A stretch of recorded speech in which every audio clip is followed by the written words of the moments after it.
ba Cindy Cast TV emra edwi yede ensembi a ekoso social media mechemu a abrante friend na wo se bosugu hi a say no bepe mo ne yente ho popoye se we pie a enso ni YouTube channel ababa friend akushikei a wo control YouTube channel no enya asemketwa na ana no wo de asemi beto abonten asem abaye kan nyina ene se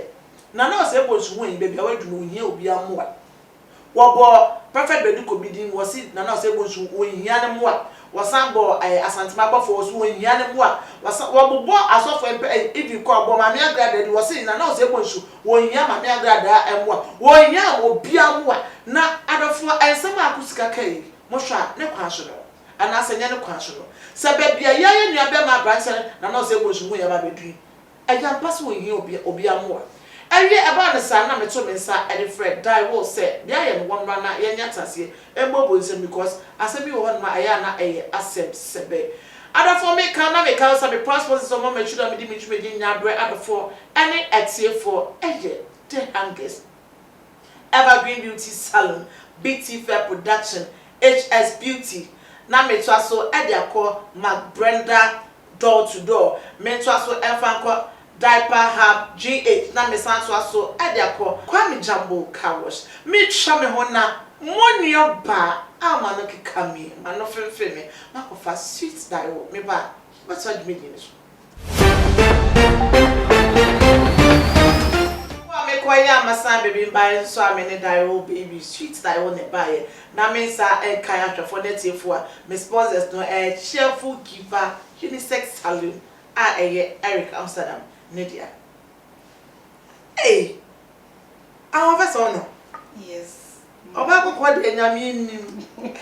Odam pewe mi ni gira he. You do light. Uwa, oda ho say kokokokoko. Na. Mi nio ba. Mi nio. Na, what to say? Nyame adom. On where pa. Hey. Atupulumpu.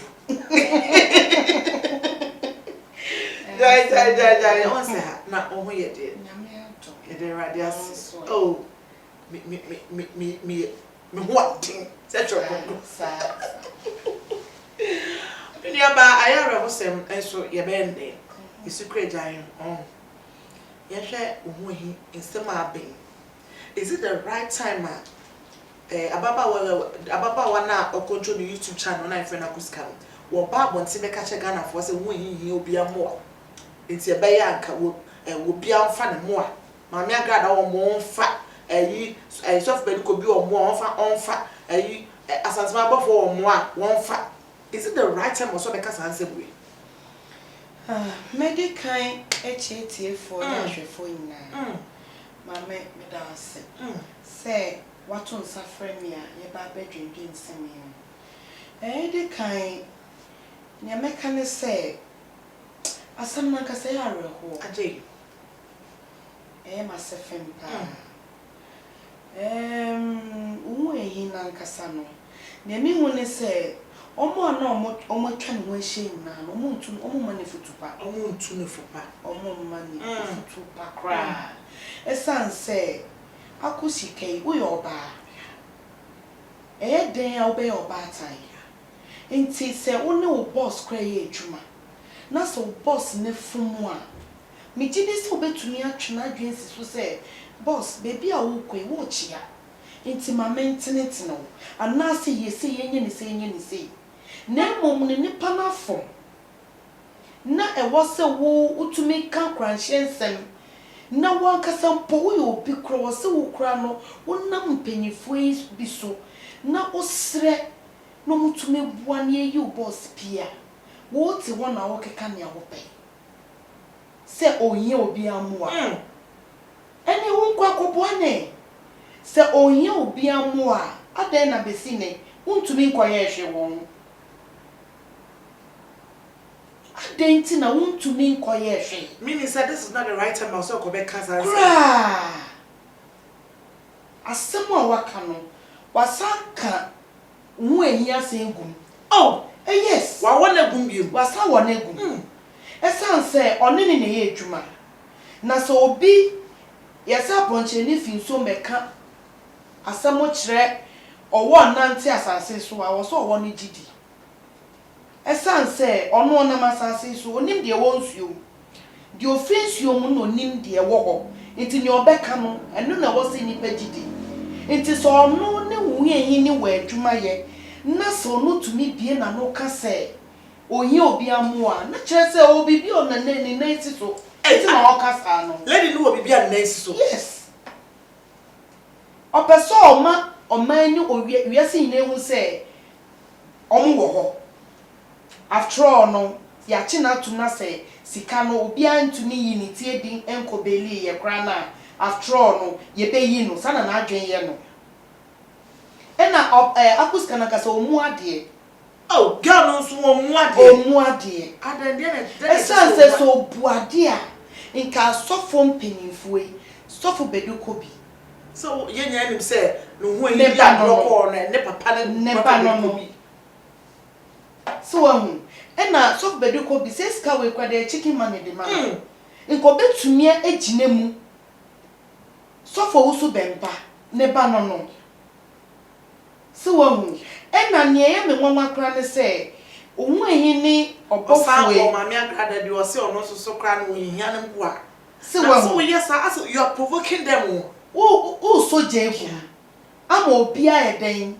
atwe ne ho senti na agrada asate so osre because onim say ne girl ne ka no entesa obi wura nsotwe mu a nipa ne boa no obi wura baabi a enya na se osenki a nipa ne to nsa no wadwenye fi baabi a osenke no na mo mia ni ti se onkonko chem but just what the mecha na se aha inti no nia abayo na ka ne de wanya de wankasa yi so mu ehin no so to onu mu wo contact de a eni o to abayo anefo ade afrika na wo sense ne kra o sense o so jegum esan se obofu eye ka na asemi ono ohu ehin o mu nante mi me hu pictures inti utumi won se asem ne boboba no impenifu ewe chire na asofo impenifu a ohu ehin afro so leja no me ye sure se on betu no fo na so no waye no ho se watra preto hwemfa no ho inti meye inti no mo yin obi ayi na ni a ohwe ni din na momudin na ye mo hwe ne nche se uba ye se ubeja ni nine ubeja nine gu na osreso a umfa se kentwa odi ade na be pepa inti megidi se senka baye when babonti ama me kansem we ya inka at least mpenifo ko betu anamo because obi ba she selsa enye na bojo so se ne banko she sel. Do you think say in some no so omo kana was say still a provoke mpenifo aye bo bomudin say be ye bi omo a na wo mo fa mo we was say provoke tie asamato ye mo say de be ya ye nwe be fi baby owe na wo a wo ti na chi a wo hwe na dwuma so na wo tumi ba out be ke kan sam say ono oyi obi amo a di na opa akire so oyi obi amo eni ekoneko yi ne koneko koya wasade oba nyansafo osi dan ema dan ye solid na emomu no omubu dan esanse ya no asemi the teacher me da ya no enumi to me kan sem esiese se ese asem kra nti me hu ni sakuska wanya de wankasa yi senkete sa dia de nti na wendi kan ama ohu enyi ne maame futuo abrekwa na na obodua no se onimu sa owe futuo bi a ode betum penifofo se ohi obi amoa adenti wentu maame ne fo na se mo kra de penifo bebe se hunam titie nti na yeja more obi eni wona mo a ase me sawe so we nyare we ena me honam titi makeka more nya de na betimi honam this is the time as ebia nipa de no matter say that ebia obehia mo ana sa pepepe nipa bia hia mo obesika ehye obi botom nyankopon opegya obi se de be ya obepia wedunu be so mo modi wechi no obetumi apegya o mo nso edu pempenso obi enu nti na nyame aye nhihye yesa Inti se penyin wo w'anim na wo fom wo yi ade na senye ne penyin tofo e wo se wutie esan sensem se amankofo bebreda cells in some places twa so se wo ade even Bible say ade wo fa w'ani hu ye ne yen kan wasem wonim sa ade a wo ken enye no kra na so bebu ani aguso aka ma na siuti se de be ya nipa beji wedi enne nsem a wo kan fa obofo wo nyina no ekowie wo sen omo ana wo kan no aye omo de no omo tie a che se wonya like wonya comment ni ade na omo nyina omo wahi enne wo na wo hye wo no na ni ohwe wachi ma wo so beboa wo se de be ya asundue beba nipa be hu mopo amaba ye de build ana bibia beto wa ayi we firi wono ono so ka se wona wo so obo wo nyina no wo hia omomu a ne kwanso no are you saying akusika na nsa mane nkasa ensese wo kasa won kana no tu silence mean golden asemu ba tama akomehu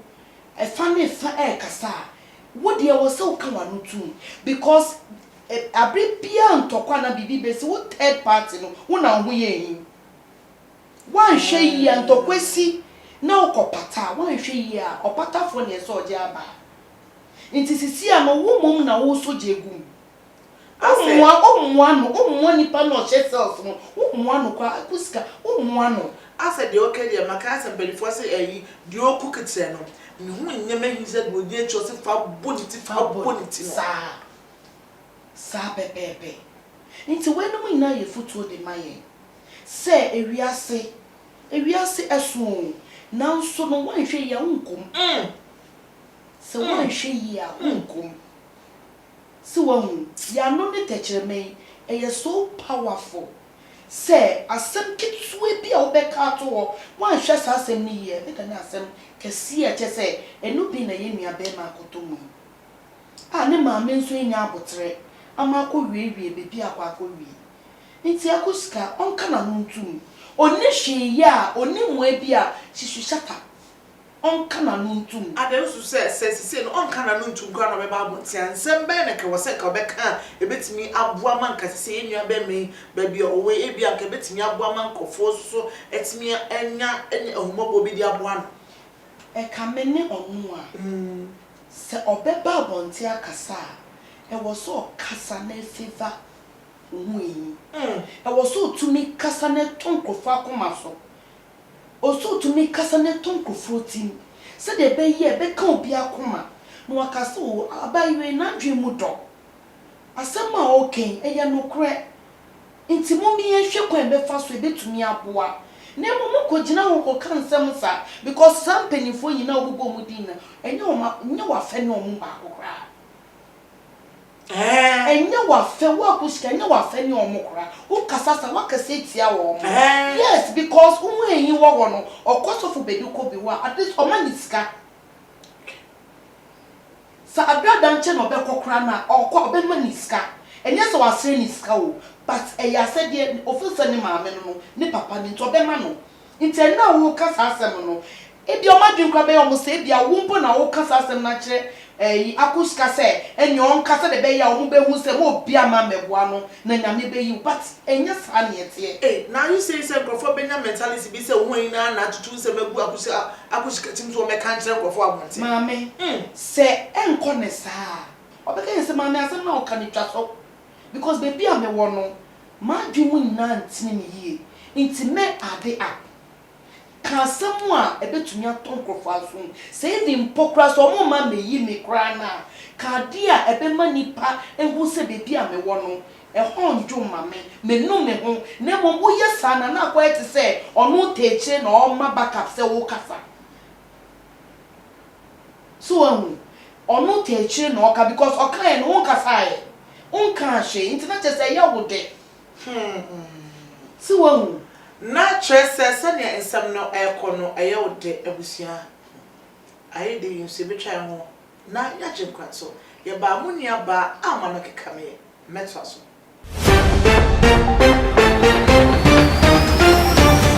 abusia fo me kwaye amasan ababiem asem ne de edika enso e wo se ka na na wo se bonsugo yi ensemi e ya na ya ahote so obele de